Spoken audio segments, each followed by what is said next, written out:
On July 10th, 2025, join us in Gamoa Potson. Celebrate the UN International Day of Hope with us. Together with the Gamoa East District Assembly, African disability policy advocates are standing for inclusion, awareness and empowerment are our goals. Let's inspire change. The country where I come from, the truth is ironic. Just like animal farm, justice mean inequity. So who go say the truth? Who go say the truth?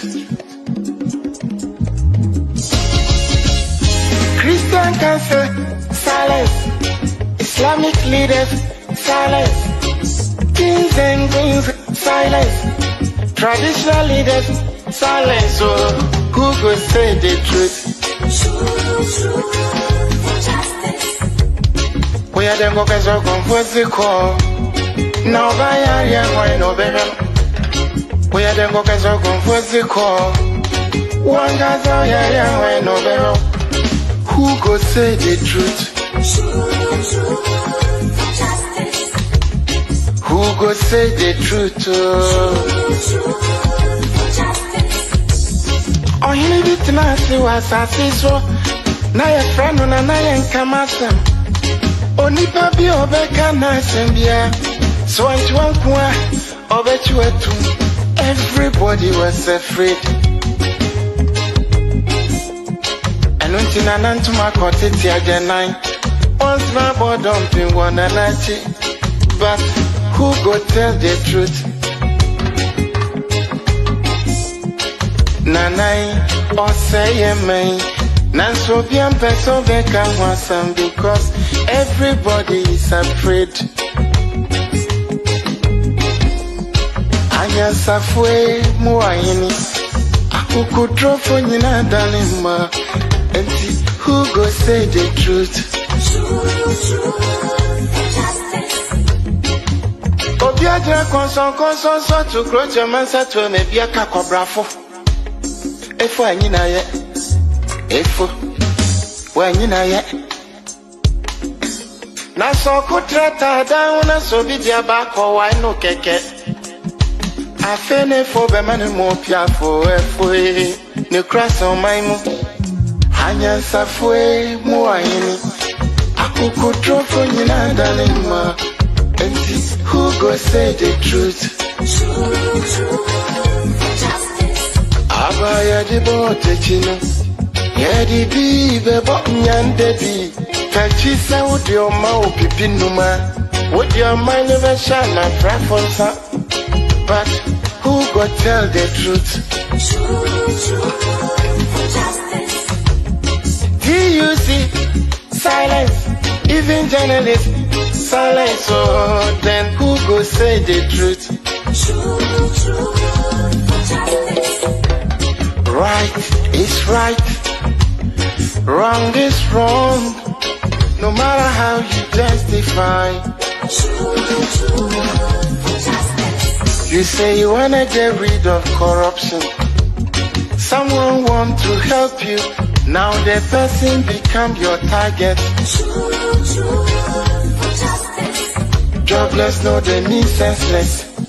Poverty, no they mean useless. One day, then go resist.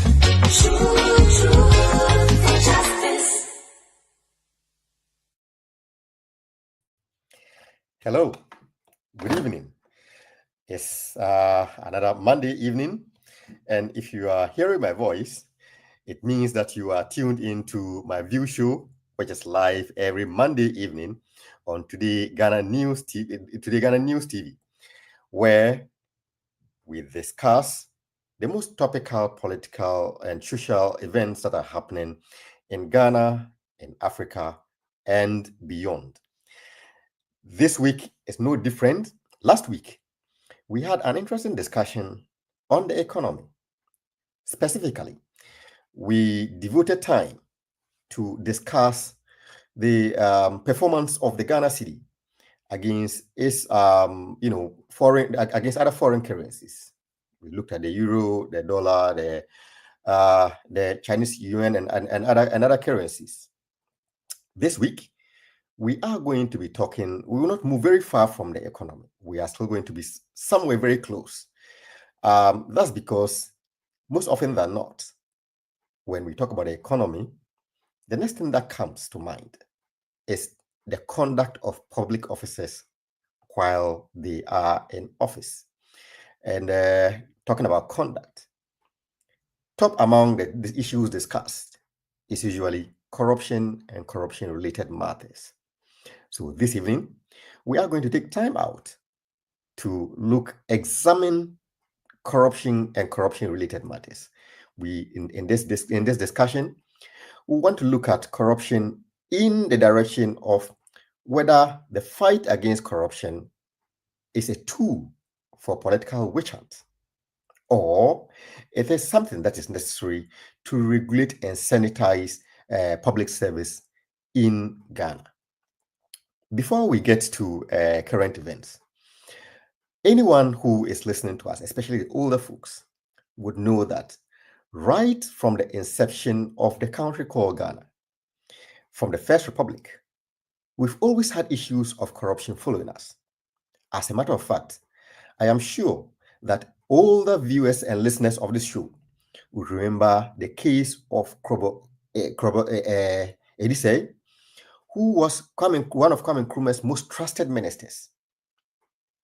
Well, as things may have it, he got, not involved, but there were reports of issues of corruption surrounding him, which took place when there was a report of an importation of a bed made of gold. Well, issues of that led to his resignation. Not long after that, one of the major reasons that led to the overthrow of Kwame Nkrumah was corruption in his government. Ever since, all of Ghana's military interventions have always had top among the reasons for the intervention as corruption, endemic corruption in government sector. In recent times, this issue has become so topical that the state Ghana decided to enact a law that established an institution solely to deal with corruption and corruption-related matters, especially as it has to do with politically exposed people. And I'm referring to the Office of Special Prosecutor. This tells you the history behind corruption in Ghanaian politics and the weight that Ghanaians have put to it. To add to that, Ghana, because of its emphasis on corruption or the lack of it, actually has in its current constitution the most touted phrase of probity and accountability. Well, if a country deems it fit to phrase its constitution hinged on this, this should tell you how much the country cares about it. But when we talk about corruption in politics, most often than not, the story is told from two perspectives: parties that have exited government and parties that are in government. Mostly, parties that have exited government usually tout the fight against corruption as a witch hunt and as a tool that is used by their political opponents to go after people that they do not like and to drive home a populist agenda seeking to gain the favor of the electorates and the citizens, while people in power usually use corruption or the fight against corruption as a means of demanding accountability from people who have served government or served in public offices. So which is it? Is it a witch hunt or is it a tool for accountability? Today, to be able to help us go into this and delve into the matter more in depth, we would be joined by a member of the current government because, well, they are in the hot seat. So they have to respond to issues that have to do with the governance of Ghana. So this evening, we'll be talking to Mr. Charles Mensah. Mr. Mensah is a member of the NDC, the party that forms the current government in Ghana, and he is also a member of the communication team of NDC in Germany, and he's a member of the Hamburg of Germany. Mr. Mensah, good evening to you. Good evening, Albert. How are you doing? Well, by the grace of God, the Germans say there's no need to complain. We cannot complain. The weather is good. Everything is fine. Yes, they will say that is insurance better. Once we have entered into the summer season, we the blacks mostly are very very happy because of our weather in our various countries. So during this period, we find it very very comfortable living in Deutschland. Wonderful. And I see you are donning your fugu nicely. To tell you how you are enjoying the weather, and I'm sure that you are particularly happy because since January your party has been has been at the helm of affairs in Ghana. So I'm sure that you are enjoying not only the weather but also the political atmosphere in Ghana as well. Exactly. You see, let me use the opportunity to greet all NDC folks, both in Ghana and in the diaspora, because during the 2024 general election, we mounted a strong campaign to win political power from the nation wreckers, the incompetent MPP administrations, to make sure that we reset Ghana. And for that matter, every Tom, Dick, and Harry came on board to contribute his or her quota to ensuring that we win political power at the end of the day. So let me use this opportunity to, congratulate all NDC folks and all sympathizers of NDC who voted for the NDC political party in the 2024 general election. And let me also, by way of introduction, extend my regards to His Excellency John Dramani Mahama, wherever he is, with the good work that he is doing. So far, so good. There has been no scandal in the 5 months or 6 months old governance. Also, there is no any major issue about governance issue. For that matter, Ghanaians are very, very happy with the kind of governance system that His Excellency John Dramani Mahama is giving the people of Ghana. So I want to greet him wherever he is, the party general chairman, the party general secretary. I greet them all. Wonderful. I would have wanted to ask you your assessment of your party in government. What do you make of your party's governance so far? You've done half a year already, from January 7th to June is almost over anyway. So that's about half a year. What will be your assessment of the performance of your party in government? Oh, thank you very much for this question. Naturally, once it is my party, I'll be biased towards scoring my party a very high mark. But if you scan the environment, you realize that neutral minds have also given the government a positive mark, which is an indication that the government is on track. In my assessment, I will score the government 9/10. Some have scored the government 8/10, others 2/7, others 6, and others 5. I have not come across any score mark below 5/10. And 5/10 is a pass mark. That goes a long way to give credence to our position that the government so far has performed tremendously well, and the good people of Ghana have started enjoying the fruits of this good governance. And we are hoping that going forward, much more will be achieved for the benefit of the Ghanaian people. Good governance does not discriminate whether you are an NPP activist or you are an NDC activist or a CPP activist. The fruit of good governance benefits everybody. So it is my prayer that going forward, the gains that we have chalked so far will be sustained, and the fruits of it will be distributed evenly to all Ghanaians. So at the end of the day, the hardship that were engulfed in during the previous administration, at least we will be smiling that we are coming out of the woods.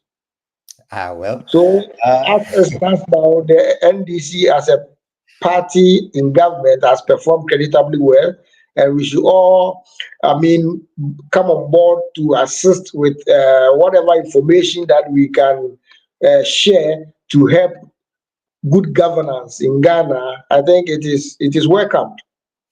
Well, from Mr. Mr. Mesa, you scored the performance of your party 9 out of 10. That's commendable. That's beyond distinction. That's outstanding performance.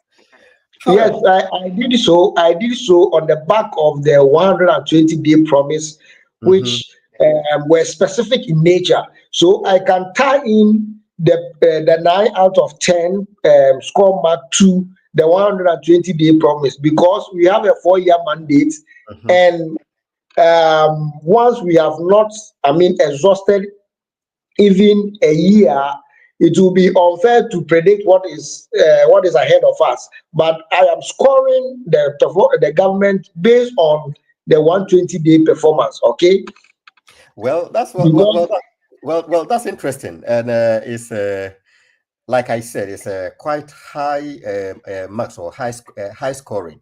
However, if you've been following the discussions last week throughout the weekend, you would have heard Ghanaians complain bitterly about. I know this evening we want to discuss politics, but before we get there, you would have heard Ghanaians complain about the imposition of a 1 Ghana cedi per liter of fuel purchased at a pump, which your opponents say that you have quickly retreated, and you are cowards, and you have quickly rolled back the policy, because from the onset they told you that this was going to impose hardships on Ghanaians, and you persisted, and now the truth is hitting you on the face. So how do you juxtapose that with the assessment that you have given the performance of your government? Okay, thank you very much, Albert. The work of the opposition is to, put the government on its toes, all right? But that doesn't mean the opposition should put up defense that makes them irrelevant in the discourse. They should put up a defense that will make them relevant in the political discourse. But unfortunately, that is the opposite of what they are doing. 1 cedi levy, which they even call it Doomsday levy. D-levy. Governance is about making sure that your people are comfortable, even in hardship. During the COVID era, so many countries gave support to citizens. That should tell you that at every given point in time, governments across the world put in measures that mitigate the hardship that people go through. But that wasn't the case Ghana found itself in the previous administration. For example, in the implementation of e-levy, Ghanaians across board rose against that tax handle. But as adamant the government was, they did not listen to the plight of Ghanaians and imposed that 1% levy on every electronic transaction that one made in a day. But the NDC as a government is towing a different line. We see the people as the custodian of political power, and when they give you political power, you need to manage it for their benefit. You don't have to manage it in such a way that it will suit your egos, it will suit your whims and caprices. Okay, so the NDC brought this levy to raise revenue to, as it were, cater for the financial difficulties the energy sector, particularly the ECG aspect is facing. Okay, so they implemented this policy at a time that there is a windfall, okay, in the petroleum, upstream sector. But going forward, the government has realized that there is a current situation in Middle East which is hampering the progress, which has the potential of hampering the progress they have made in the economy. So implementing this one Ghana cedis will exacerbate the hardship of Ghanaians, for which reason, as a listening government and a caring government which has compassion for the people, has decided to defer the implementation of this one cedi tax policy to a different date where it deems fit to implement so. So in the nutshell, the government is just saying that looking at the current circumstances, it will be problematic to compound the hardship Ghanaians are facing currently. For that matter, the government has decided to defer this tax handle, which in my view it is a laudable idea, because we have families in Ghana, we have friends, and if you listen to their stories, you come to the conclusion that though the government has made certain significant success in terms of the economy, the management of the economy, more needs to be done, for which reason the government thinks it is not ripe to implement this one cedi policy or one cedi levy vis-a-vis the situation in the Middle East. So if everything subsides and the government sees the economic situation to be more favorable, which will lessen the burden on the hardship that the people are going through, the government will implement it, because already most Ghanaians have bought into this idea because of the critical sector that these levies will be used to address the challenges that the sector faces. Fair enough. Talking about Ghanaians buying into ideas. This levy is not the only thing that Ghanaians have bought into. As a matter of fact, prior to the 2024 elections, the NDC campaigned hard on corruption. In fact, it became one of the key pillars of the campaign of the NDC. It was so important to the NDC to the extent that even after the elections were declared, before the party officially took over governance, the incoming government set up a committee, the so-called oral committee, that was supposed to help the government in its fight against corruption. Can you help us understand the thinking that was behind this and your assessment of the work that was done by the oral committee? Okay, thank you very much. As I said, the government is barely 5 months in office, and we have not heard about any scandal, unlike the previous administration. You remember the Muvipina oil scandal. You remember the cash for seats. It was during around these early stages of the previous administration, okay? And it continued on that tangent till they left office.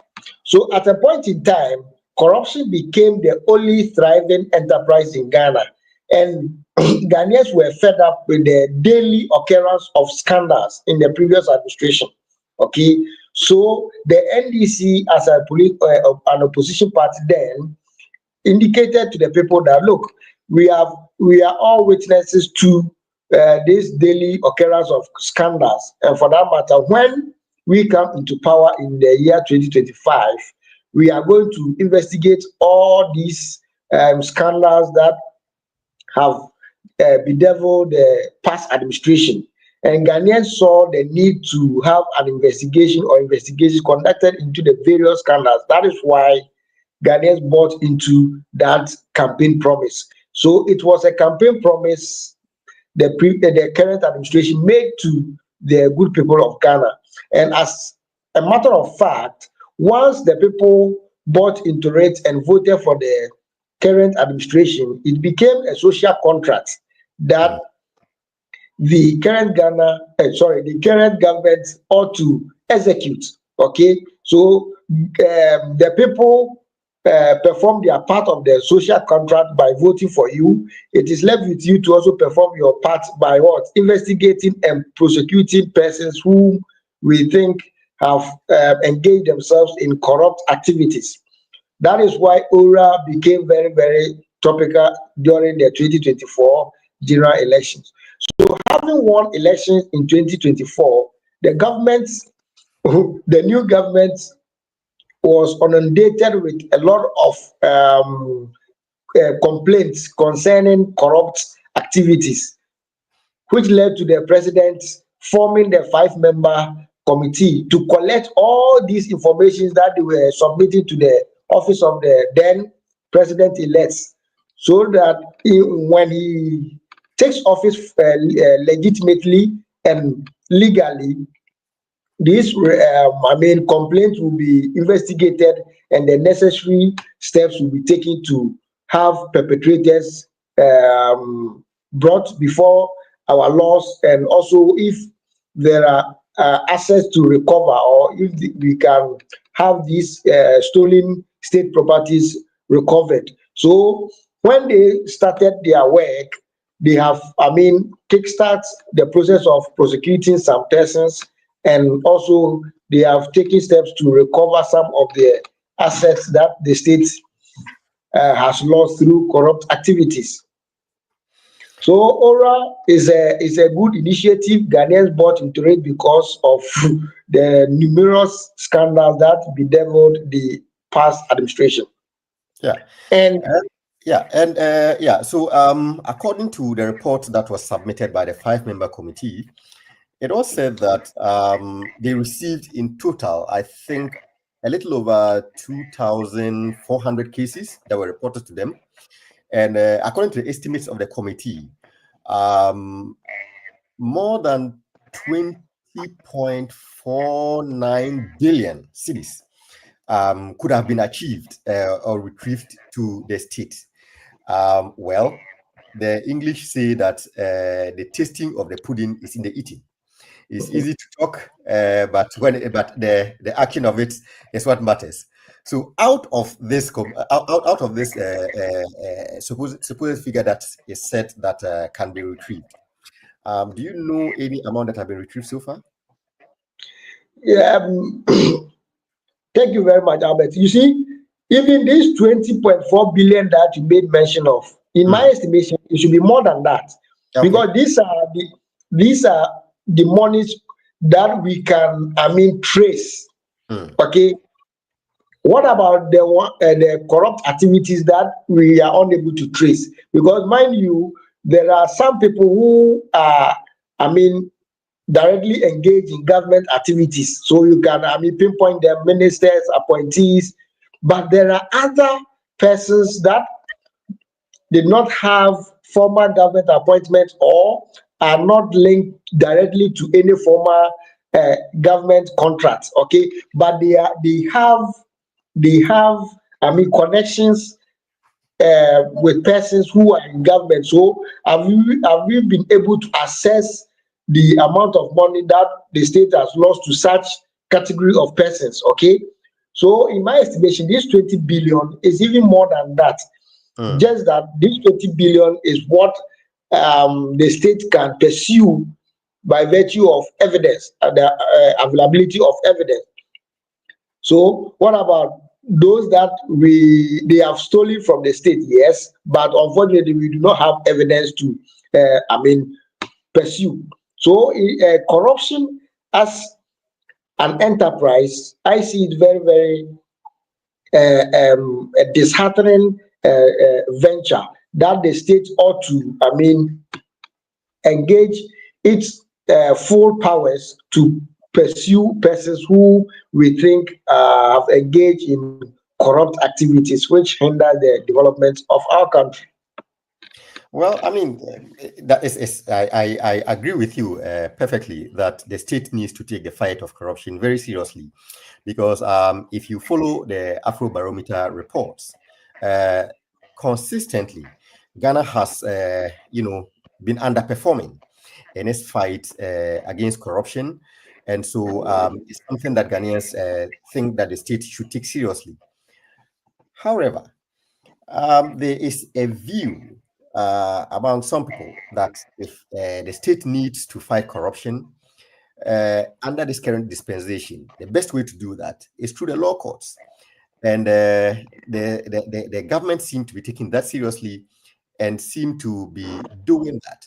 However, in the modus operandi of the current Attorney General and his deputy, they have introduced a new form, a new way of working, whereby they come up with these briefings. These briefings where they tell Ghanaians of the investigations that they are doing, the people who are involved in, and what the evidence they have against them.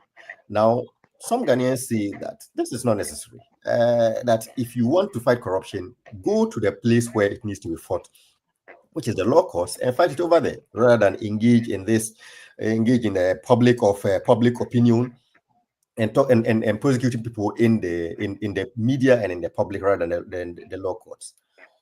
What do you make of this assessment? Okay, thank you very much. To begin with, let me state on record that the motto of the National Democratic Congress is probity and accountability, right? Okay. And NDC is in power. So be rest assured that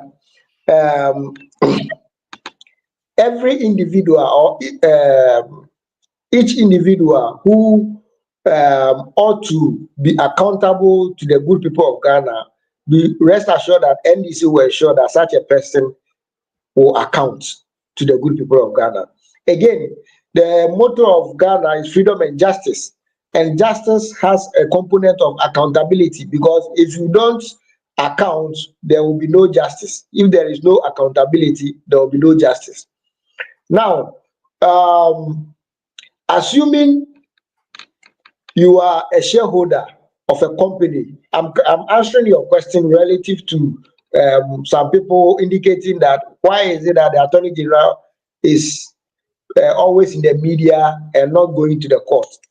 So my analogy to such statement is the fact that assuming you are a shareholder of a company, will you be interested in how the CEO or the managing director manages the company, or you are only interested in dividend paid to you?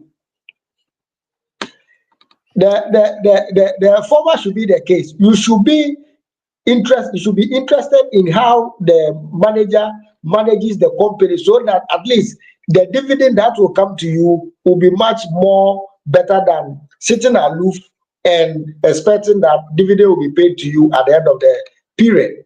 So what am I saying? The Attorney General is the legal attorney for the states.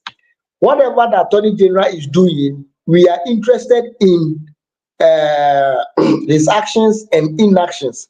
So the Attorney General briefing the people that I have uncovered ABCD by way of investigation, it is in order, okay, so that the people who put the Attorney General in office, mind you, it is the government that appoints the Attorney General, and the government is voted for by the people. So the people have the right to question the government, and the government also is obliged to answer to the people. So one of our questioning is that we are putting you there, we are putting you into office to check corrupt persons for us. So it is incumbent on the Attorney General to come and tell us that yes, the work that you gave me, I am doing it by investigating ABCD cases. I have uncovered ABCD, and I am going to take the next step. So it is in order for the Attorney General to brief the good people of Ghana. The Attorney General has not breached any provisions of our laws that prohibit him from accounting to the good people of Ghana. Those that are complaining that the Attorney General should go to court and not in the media are either appendages of these corrupt officials or are corrupt themselves. Okay, and for that matter, they don't want the Attorney General to be briefing the people about whatever is happening. For the people to know that, hey, this individual is a corrupt official, because you know most people don't follow whatever goes on in the courtroom. Okay, but when you give a presentation before the media, we are able to know that, hey, an individual has engaged himself in corrupt activity. Had it not been this press briefing, I wouldn't have even known that Gifty Oware's husband was also part of the scandal, even though he was not given any formal government appointment. But you have seen how the scheme worked, okay, by robbing him, her husband. All right. Had the matter not been in the public space, and let's say the Attorney General directly filed the matter in court, most Ghanaians wouldn't have even known that the scheme that these corrupt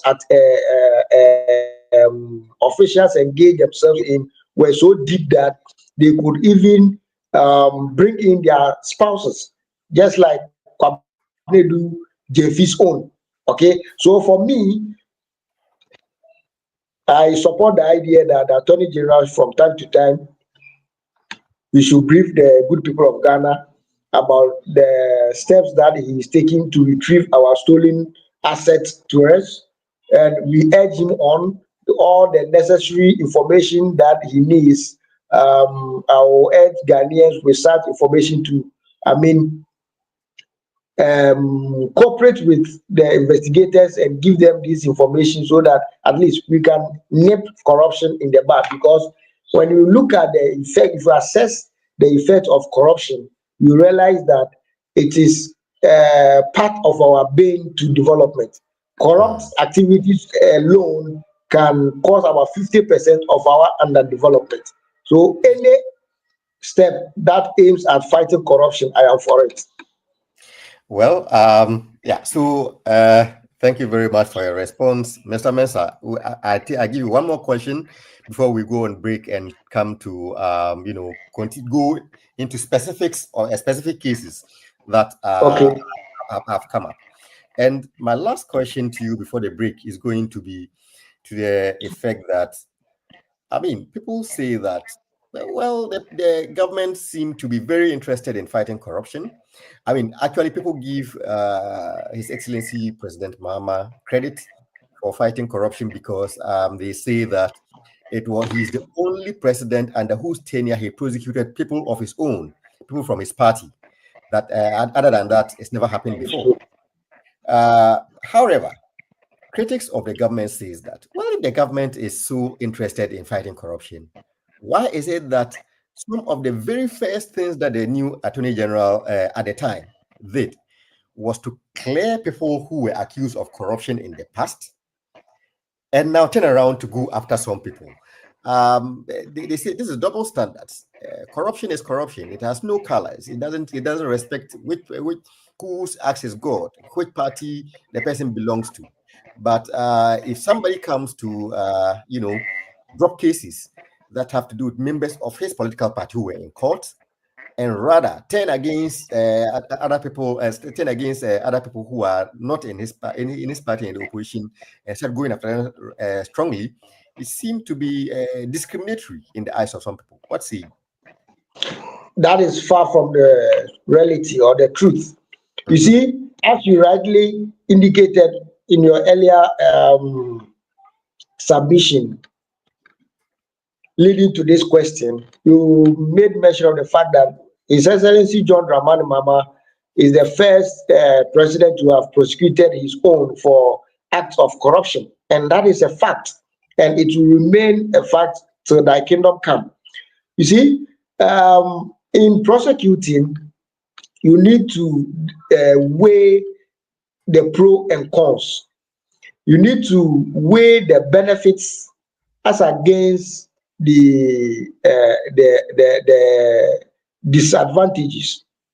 Now, the NDC the NDC then and NDC in government now has always held the view that during the period of His Excellency President Nana Addo Akufo-Addo, he was not in prosecution, but rather he was in persecution.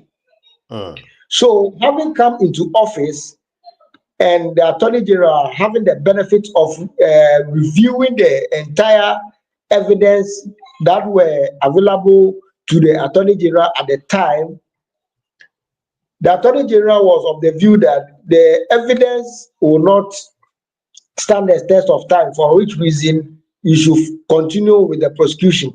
That is why the Attorney General, the current Attorney General, realized that it will be prudent for the state to discontinue some of these cases. For instance, if you take Dr. Atufos's case in consideration, you realize that even at during the administration of Nana Addo Akufo-Addo, the appeal court acquitted and discharged the accused persons in that case.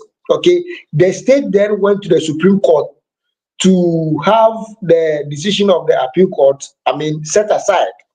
So, having lost power at the time, having lost power in 2024, and this new Attorney General having assumed office, realizing and analyzing the entire gamut of evidence available, so that it will be counterproductive for the state to pursue that matter, simply because the evidence available did not support the charges raised against the accused person. And prosecution involves a lot of money. Okay, you need to pay state attorneys, you need to fuel their car to and through court sessions. So, considering all these facts as against the evidence of the charge leveled against the accused person, the Attorney General decided that it will be unwise to continue with some of these prosecutions, just like the Opuni case, the Snit, even the Snit case. I learned it was they had judgments along the line, and finally the Attorney General did the needful. So it is not a matter of His Excellency John Dramani Mahama being interested in not prosecuting his own and prosecuting his opponent. It is a trite fact that he has prosecuted his own and even had his own party members and friends jailed for engaging in acts of corruption. So be rest assured that when it comes to corrupt fights, the fight against corruption, His Excellency John Dramani Mahama is someone that you can count on. Wonderful. Thank you very much for your great insight and your submission this evening. So we'll take a short break and then we'll come back to continue. But before we go on the break, we would like to acknowledge our listeners who are listening to us on the Sakina Information Center in Tetali in northern Ghana. We would also like to acknowledge our listeners on High FM 93.7 in Atuhimai in the Eastern region. We would also like to acknowledge our listeners on the King's Radio in Accra, and to all those who are watching us on various social media platforms, on YouTube, on Instagram, on Twitter, on Twitch, whichever platform that you are on. We like to acknowledge you and say thank you to you for tuning into MyView Show, where this evening we are taking a look at corruption and the fight against corruption in Ghana, as to whether it's a witch hunt or it's a way of sanitizing the public service in Ghana. And our guest this evening is Mr. Charles Mensah, who is a member of the NDC communication team in the Hamburg branch in Germany. So we'll go for a short break and we'll be right back to take your views, your comments, and then we'll continue the next part of the show. Stay tuned.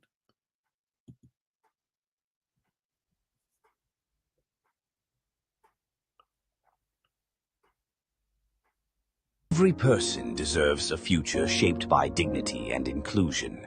On July 10th, 2025, we mark the UN International Day of Hope in Gamoa East, Ghana, standing with African disability policy advocates who are pushing for real policy change.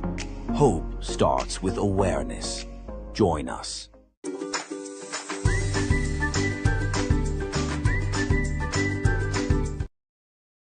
On July 10th, 2025, join us in Gamoa Potsen.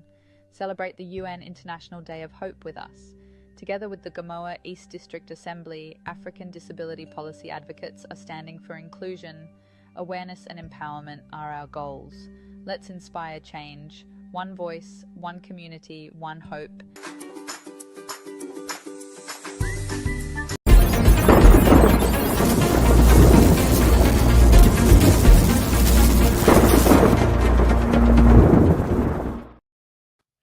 Well, welcome back to MyView Show here live on TdayGhanaNews TV, where if you are listening to us, we say, appreciations to our listeners on Sakina Information Center in Tatali, and to our listeners on High FM 93.7 in Achuhima in the Eastern region, and also to our listeners on the King's Radio in Accra, and to all those who are joining us on various social media platforms.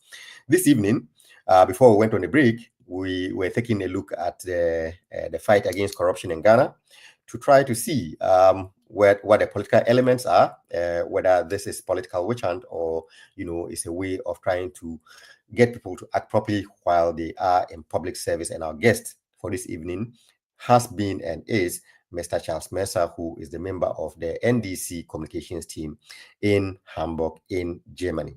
So we take some comments from our viewers and listeners, and then we go to the next part of the show. So our first comment is coming from Jaframa TV. You say, good evening. You are watching from Rara in Oti region, in Oti region. Thank you very much, Jaframa TV, for doing the watching. Kweku Ivo, you say greetings from Sukhum in the Eastern region. Thank you very much, Kweku, for always tuning into the show. We are grateful. Sikapa TV, you say good evening. You are watching on YouTube from Jumapu near Koforidua. Thank you very much, Sikapa TV, for always joining us every Monday evening. Lady Mal _2, you say corruption is very endemic in Ghana, in all Africa, and you are watching on Twitch from St. Petersburg in Russia. Thank you very much, Lady Mal, for doing the watching. Kwasi in Nsia, you say good evening, and you are watching from Anglo Town in Koforidua. Thank you very much, Kwasi, for always joining us on the show. Frimpong Buffy, Frimpong, you say corruption. God is watching us all, and you are watching from Akusi. Thank you very much, Frimpong, for joining us this evening. Mavis Boating, good evening to you, Mavis, and thank you again for always joining us. And you are watching from Lisbon in Portugal. Thank you very much, Mavis. Nata Frimu, you say NDC promised to recover all loots, and you are greeting us from Tatali in Northern Ghana. Thank you very much to you, Nana Taframu, and thank you to all our listeners on Sakina Information Center. Beatrice Apia Ofori, you say hi, and you are sending us greetings from Cape Coast. Thank you very much, Beatrice, for joining us on the show this evening. We are grateful for your time and for listening. Robert Kimpe, Robert, you say fighting corruption in Africa is a Herculean task. And are watching us from Paris in France. Thank you very much, Robert. Indeed, the fight against corruption is Herculean, and as our anti-graft people tell us, if you fight corruption, corruption fights you back. Patience Dako, good evening to you. You are watching from Hamburg in Germany. Thank you very much, Patience, for always joining us on Monday evenings for MyView Show. Ghana Ahemfie. You say good evening, and you are watching from Bususo in Frantiaqua South District. Thank you very much, Ghana Ahemfie, for joining us on Facebook and for doing the watching and the listening. Frima Oyi, you say good show. You are watching from Mansi Nia Ho. Yeah. Good evening to you, Frima Oye, for joining us for the show this evening. We are grateful for your time. Nyame Yao Boy, the popular tea seller in Oti region, you are sending us greetings from Nkwanta.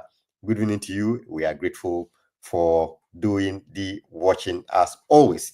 If you are watching us, if you are listening to us, this is MyView Show, where this evening we are taking at Ghana's fight against corruption and trying to assess it into detail to see the elements of it. Is this just a political witch hunt, or is a way of holding political the hands of duty bearers to the fire and asking them to sit up? And our guest for this evening is Mr. Charles Mensah, who is a member of the NDC communication team of the Hamburg branch. Thank you very much, Mr. Mensah, for joining us. We're happy to have you, and welcome back to the show. Thank you. Yes. So before we went on the break, we were looking at corruption, or the fight against corruption from its broad elements. Now, in the second half of the show, we would like to go into the specificity of some of the cases that have come up so far. Dealing with the specific issues. A few weeks ago, I think the past 3 weeks, the media was inundated with the issue of the chairman of the MPP in the Ashanti region, popularly known as Chairman Wontumi. Among other things, criticisms that have been thrown against the government and its approach has been what has been termed as a Rambo-style approach to dealing with corruption and investigation of corruption.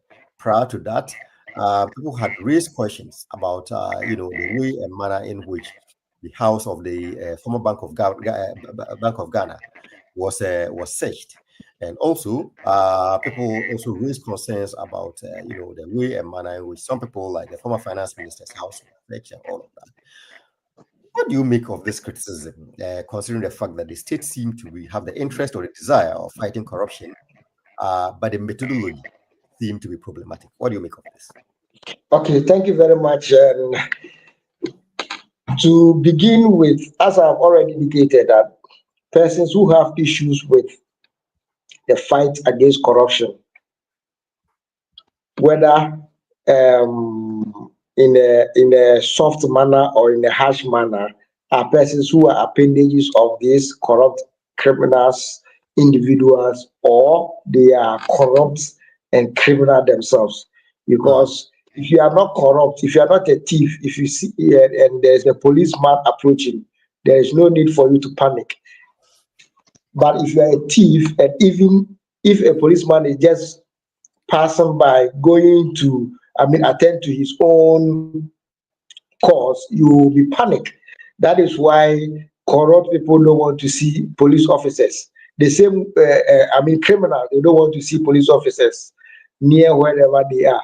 The same way, corrupt officials also don't want to see law enforcement agencies or persons who are mandated to fight corruption.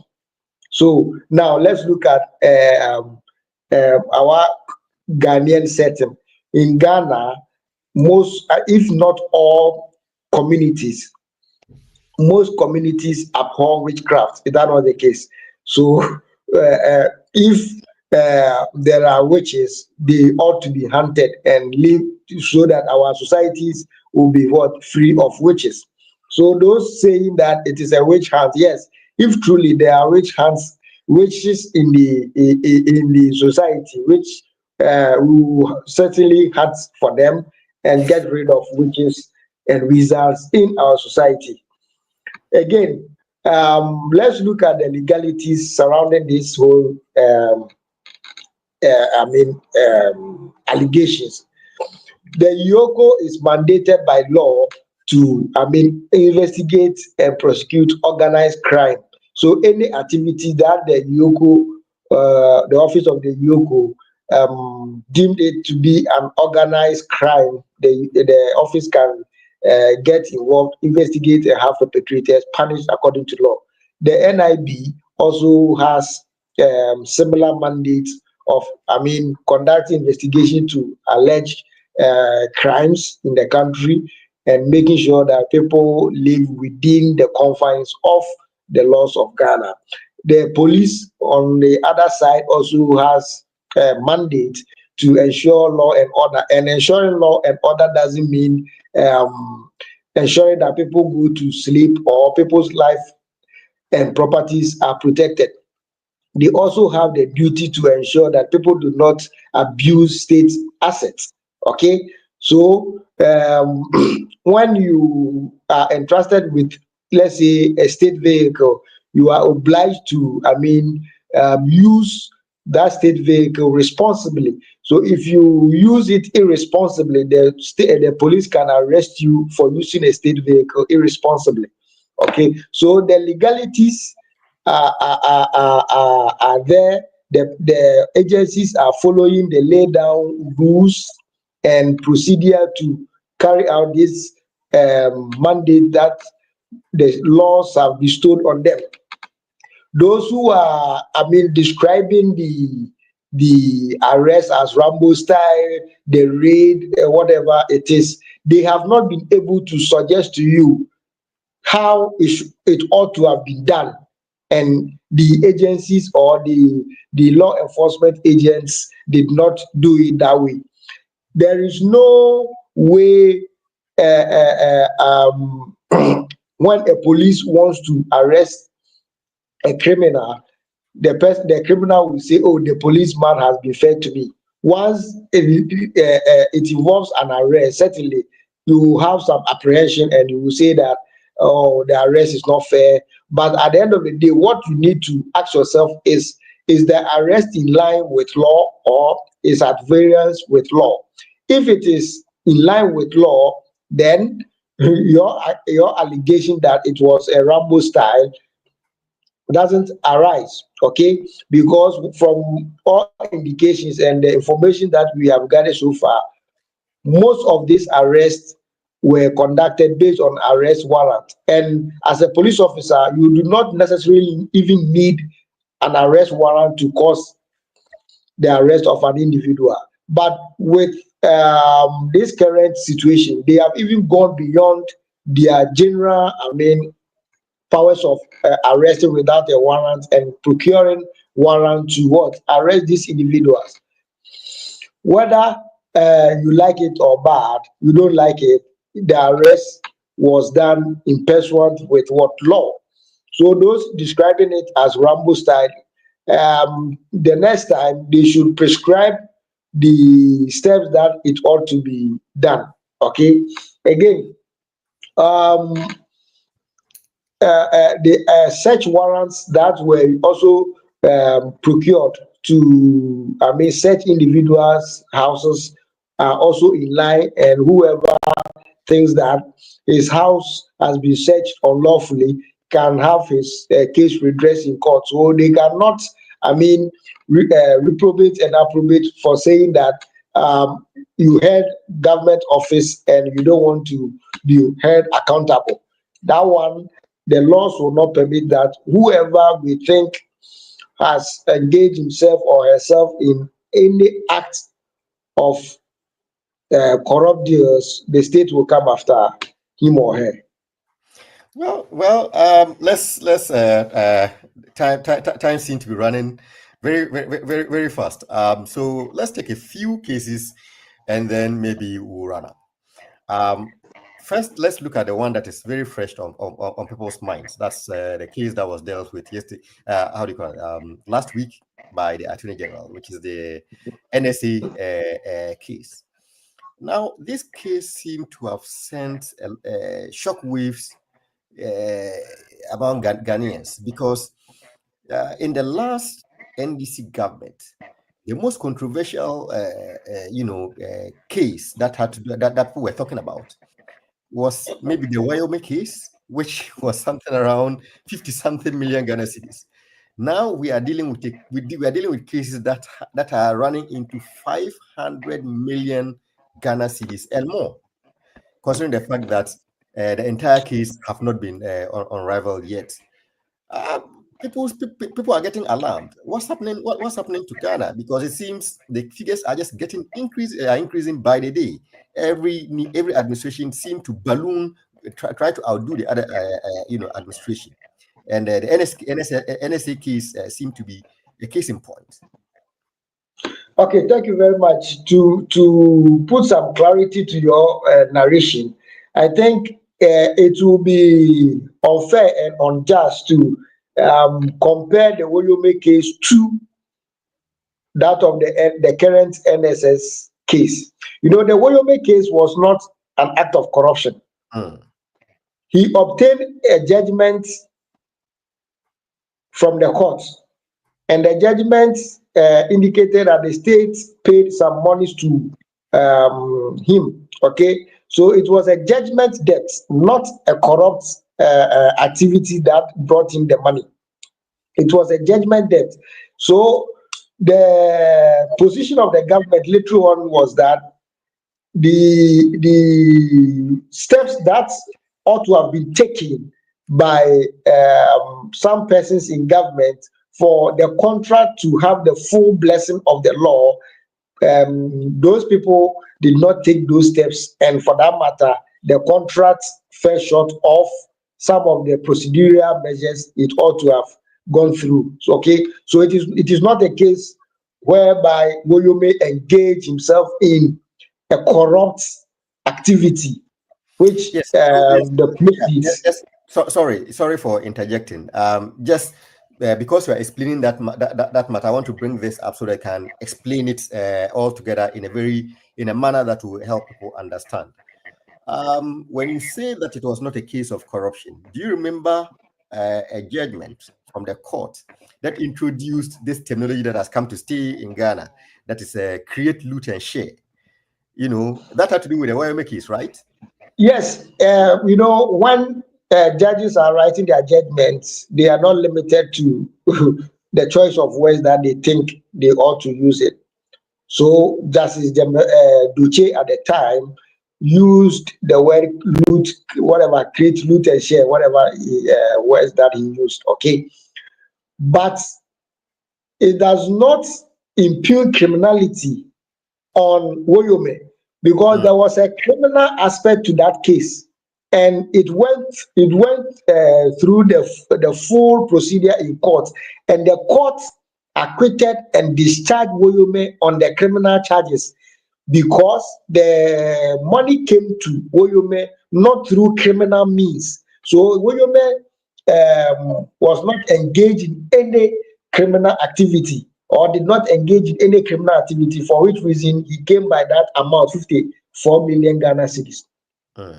It was the civil aspect which they sought to retrieve that money from him, because the government position was that Parliament ought to have rectified that agreement, and because Parliament did not rectify that agreement, and it was an international agreement in nature, the contract was not valid for such payment to be made to Woyome.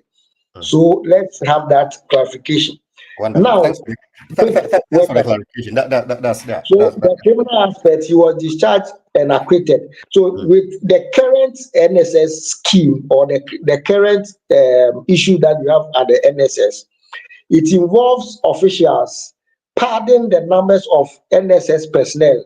Okay, so assuming this year 100 people qualified or are qualified to enroll for the NSS, the officials will indicate to government that 150 people qualified. So when they are taking the allowances for this NSS personnel, they will take 150 instead of 100.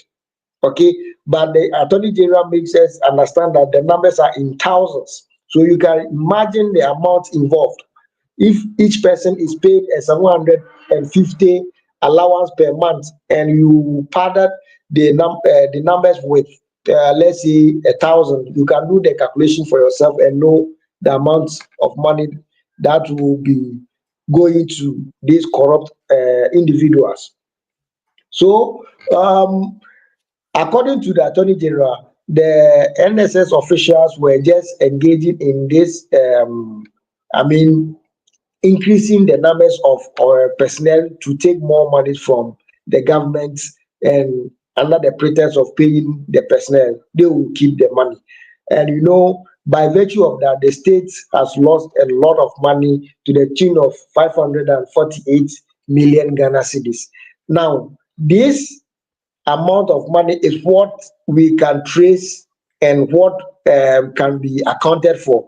But my point every day is that, what about those monies that we cannot trace? It tells you that corruption has corruption, as it were, ought to be fought from all angles, so that persons who have the appetite of engaging in corruption will not do so. Because if we don't tackle corruption, if we don't fight corruption with all the seriousness it deserves, persons who are motivated to go into corrupt activities will do so, because they will go like, oh, after all, if I engage myself in any corrupt activity, the government will be like a Desica, the court will be like a Desica in prosecuting me. By the time they will even finish prosecuting me, I would have finished squandering all the monies that I have stolen from the state. Okay, so in my view, I think this NSS scandal is very overwhelming, because we have paid lip service to corruption fights, especially under the previous administration.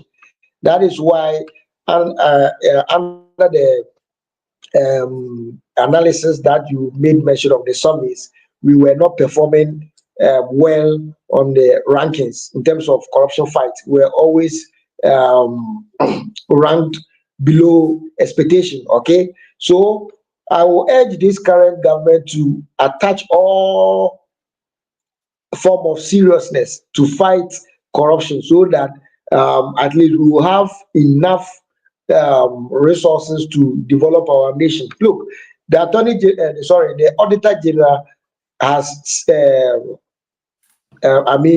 surcharged or disallowed almost 20 billion Ghana cedis irregular financial malfeasance. Okay, so if the Auditor General alone has disallowed about 20 billion, you can imagine for yourself how much other persons whose reports have not been tabled before the Auditor General to have their account audited. You can imagine for yourself the amount of money that such accounts would have also been taken away. Okay, so with corruption, I think it is high time we come together as a state or as one people to fight corruption head on, because the effect is that it deprives you and I of the good roads that we deserve, the potable drinking water that my village people deserve, the electricity expansion that we all are yearning for, the hospital expansions that we are all yearning for. Corruption hinders its actualization. Okay, so for me, when I hear about the fight against corruption, I even want a situation whereby the fight against corruption will be a strict liability proof, meaning we will shift the burden of proof from the state to that of the accused person, so that if you are accused of engaging in an act of corruption, you will be burdened to prove your innocence. Okay, so that it becomes very, very disincentive to persons who want to engage in corruption, because if you are not able to prove that you are not corrupt, the law will take its course. But in the current circumstances, it is the state that proves the burden. So if the state fails to prove the burden, then the person goes scot-free. Okay, so when we are able to shift the burden to the accused person will then have to prove his innocence. Yeah, You understand? So that makes it very tougher. That's important. That's very important because I mean, yes, that makes it very, very tougher for people to engage in corruption, because corruption is very, very lucrative. That is why in the last administration it was the only thriving enterprise, in the sense that for not engaging yourself in any strenuous activity, you are able to get about 30 million Ghana cedis in the case of gift or wari from the bank. It is very, very lucrative. But if you know that the punishment that awaits you is very, very tougher, and the circumstances through which you can establish your innocence is also very, very tougher, you wouldn't be motivated that much to engage in such acts of brazen impunity. Okay, so I think we should tighten our steps in fighting corruption, bringing on board effective and efficient, regulations to deal with corruption. In the current regime that we have, I don't think it is too punitive enough. That is why people continue engaging in corruption. You can just take the former finance minister, for example. Upon all the activities that he engaged himself in, come and answer. He said, I will not come. I'm sitting somewhere having my, cool. So if at the end of the day, we are not able to bring him to Ghana, then it means, and there is a change of government, you realize that all that he has allegedly stolen from the state become his property. Well, your interest, your take on shifting the burden on the accused to, prove his innocence is quite interesting to me, considering the fact that, looking at the legal system in Ghana, in criminal cases, one needs to prove beyond reasonable doubt. So, as and when there is any degree of doubt in the case goes against the prosecutor, and then the person who is accused walks free. So if the burden was shifted to the accused, well, then that means the person would have to also prove beyond any reasonable doubt that he or she is free. So that's an interesting take. There are two things that I wanted to discuss, but time is running out. So briefly, give your brief comments on this, and then we run up. And so I'll put them together in one question. Two cases. You mentioned one in passing, which is the case of the former finance minister. People say that the approach that the state is using is a little high-handed. I mean, this is somebody of international repute, somebody who has held very high offices prior to becoming the finance minister and has been the finance minister before. So, going to the extent of putting him on Interpol, list and wanting him to be extradited. People say it's a little high-handed. And closely related to that is the case of Mr. Kwabena Edubuahin, who people say this person was just working for the state. He had to use some covert means to do his work. And it seems the state, according to people who make such arguments, is using, some of the covert means that he used to save the state to go after him and to hunt him down. And people say this is unfair. So how do you marry this? There's a fine, delicate line, trying to, fight corruption and, going after people who think that they genuinely serve their nation. How do you think that this fine line can be navigated so that people can be held accountable, but does not come up here as though they are punishing them for serving their state? Okay, thank you very much once again, Albert. You see, as I've already indicated, I will repeat it, that persons who are making this statement, they are either persons who have engaged in corrupt or any criminal activities themselves, or they are appendages of these criminals. Because when it comes to our criminal jurisprudence, each and every one is treated equally.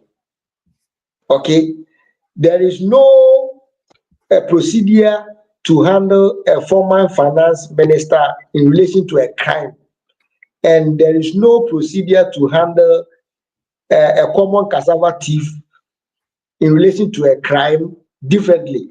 They are all subjected to the same rules, the same laws of the country. Okay, you can be a pastor. Immediately, we suspect that you have engaged yourself in a criminal activity. The laws as prescribed will deal with you regardless of your position as a pastor. Okay, that is why in criminal matters, the burden of proof is beyond reasonable doubt. That should tell you the degree of importance that we attach to criminal matters, unlike civil cases where it is on probability. Okay, so if we are having an issue with Kenuforiata, we are having an issue with Edubuahe, we are subjecting them to the full rigors of the law. We are not discriminating based on the positions that they have held before. Okay, now with respect to Edubuahe's own, the national security as an architecture is not an independent infinitum. It is not independent to the last number. Okay, certainly there will be some sort of what checks, and one of the checks is what your financials ought to be audited, because the monies that you are spending come from the people. So the people at one point in time will have interest in how you are spending their monies. So if Mr. Dubois has engaged in some activities that has led to the state losing some revenue, it is incumbent on the state to take action and recover such loss. Okay, so nobody should assume that there are certain offices that are immune from criminal prosecution. No, if the occupants of such offices engage in acts of criminalities, we will what the state will come after them. So the former finance minister being kept on Interpol red alert is as a result of his own doing, because he has failed to honor the invitation that the OSP extended to him, and he just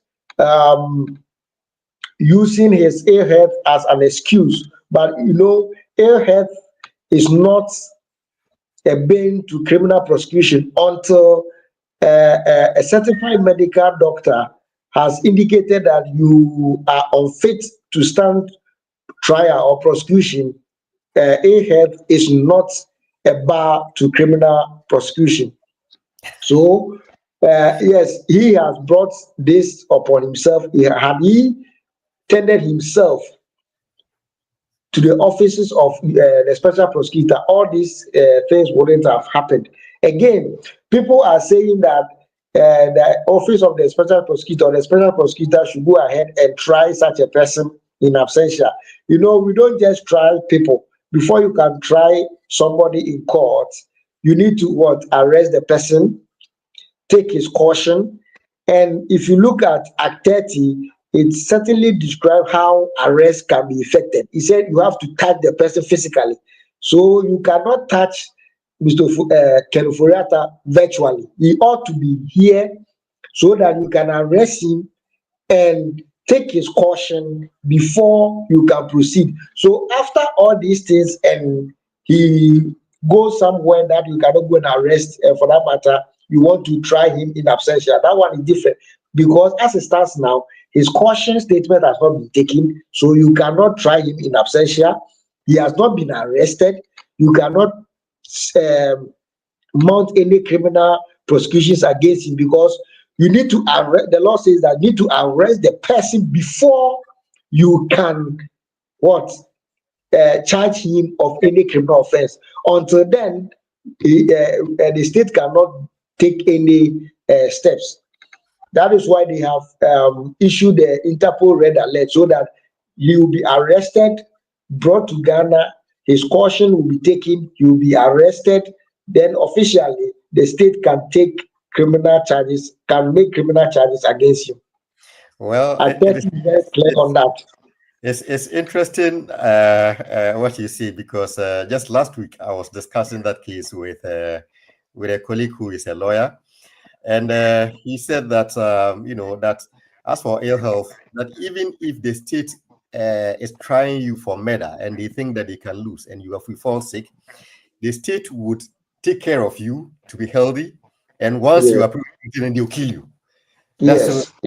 So that is how it works, and so that ill health is no cannot be justification as to why somebody should not go through the process. But I'm sure that in his case, the point he's making is the fact that he's not running away from prosecution, and that once he's done with his medical treatment, he'll be back in the country to face his accusers. Yes, so in that case, your conduct will determine whether you are running from prosecution or not.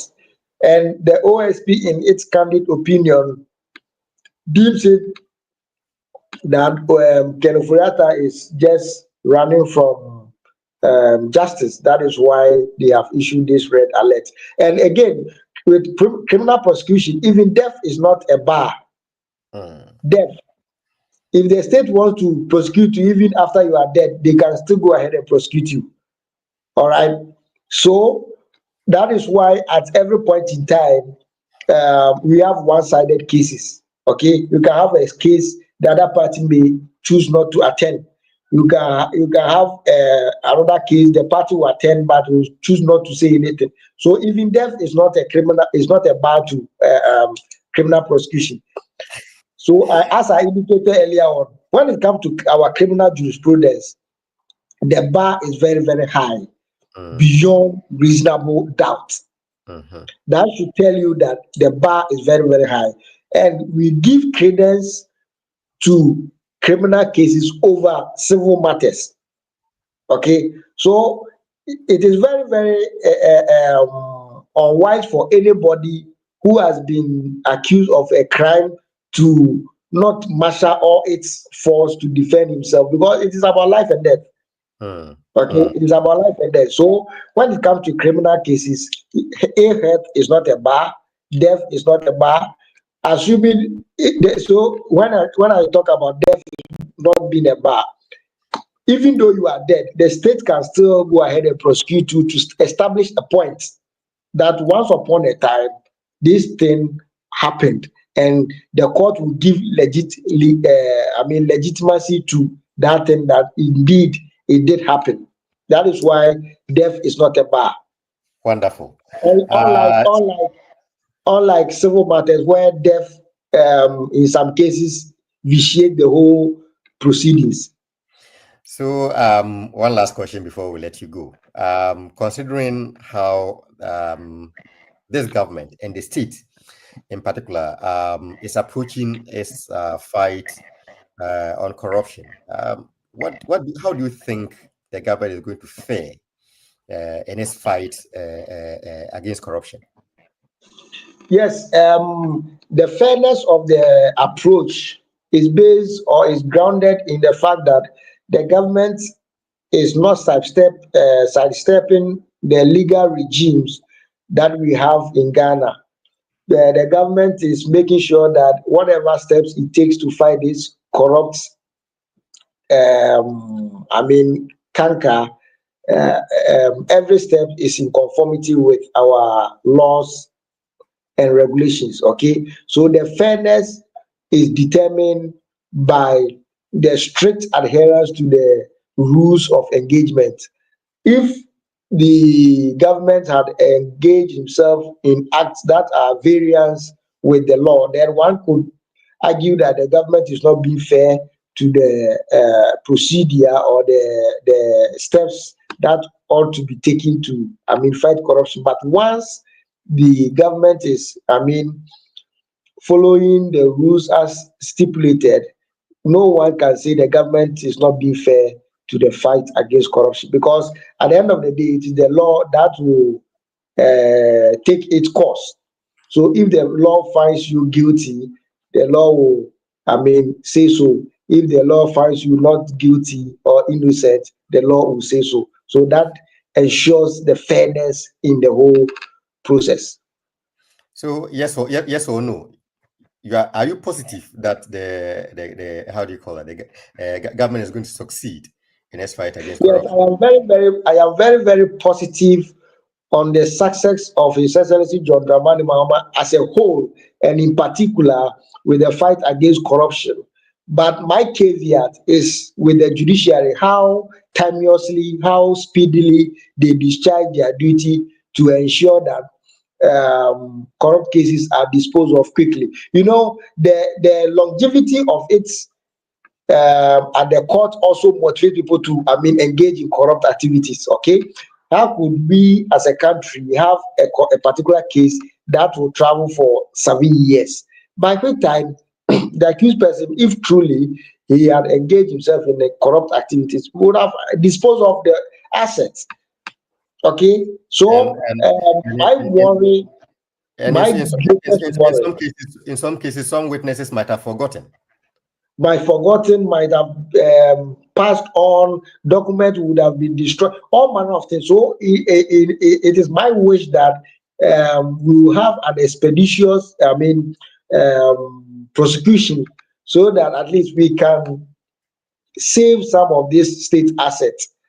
Okay, so I'm just hoping that in going forward, the judiciary will also up its game by dispensing justice speedily in terms of fighting corruption cases, so that at least most of the assets could be retrieved.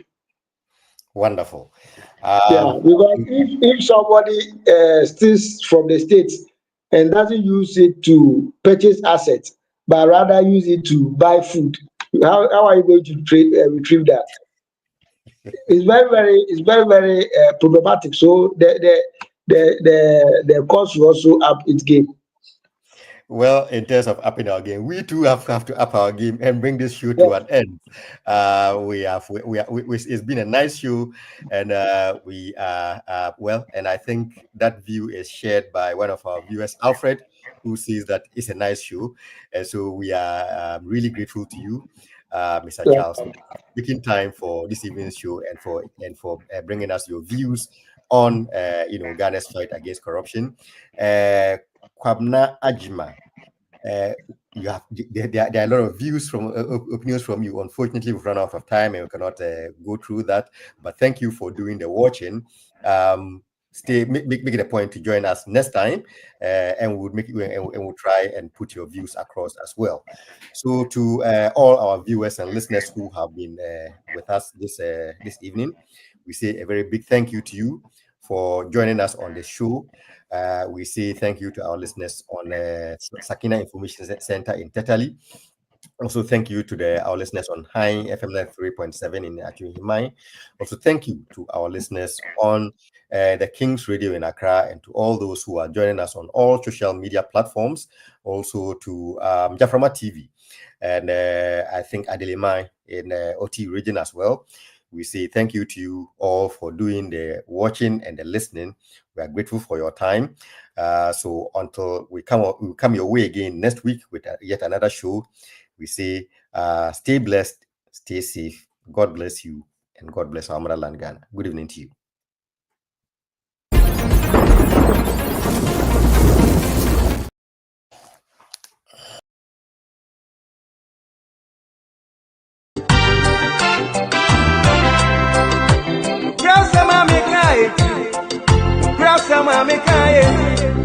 Hallelujah, hallelujah. Enka osro hine. Ka Apostle Stephen Amuakuhu, Okontrofo Penyi, ene kofa baye edema. Inner World of God Ministry International. Ewa Biblical Truth. Miminda ediye nimi, ene miminda biya. Abra abo enumre nonson Ghana time. Yeyini life. Ewa TodayGhanaNews TV. Biblical Truths. Power, power, power.